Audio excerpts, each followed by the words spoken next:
ہم نے آسمانوں اور زمین کو اور جو کچھ ان دونوں میں ہے حکمت سے اور ایک وقت مقرر تک کے لیے پیدا کیا ہے، اور کافروں کو جس چیز سے خبردار کیا جاتا ہے اس سے وہ منہ پھیر لیتے ہیں۔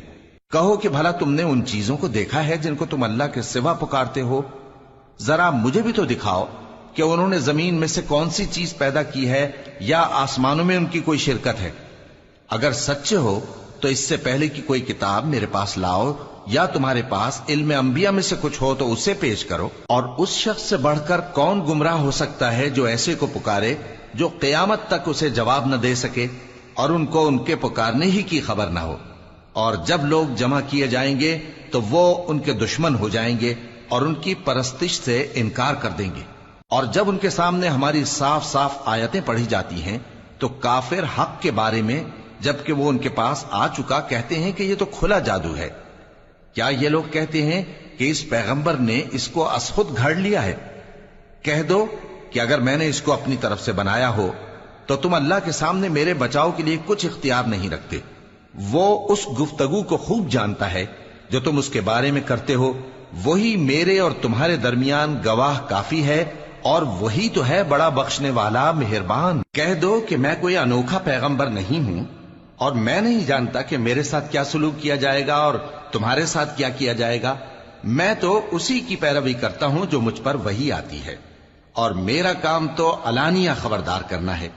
کہو کہ بھلا دیکھو تو اگر یہ قرآن اللہ کی طرف سے ہو اور تم نے اس سے انکار کیا، اور بنی اسرائیل میں سے ایک گواہ اسی طرح کی ایک کتاب کی گواہی دے چکا اور ایمان لے آیا، اور تم نے سرکشی کی، تو تمہارے ظالم ہونے میں کیا شک ہے؟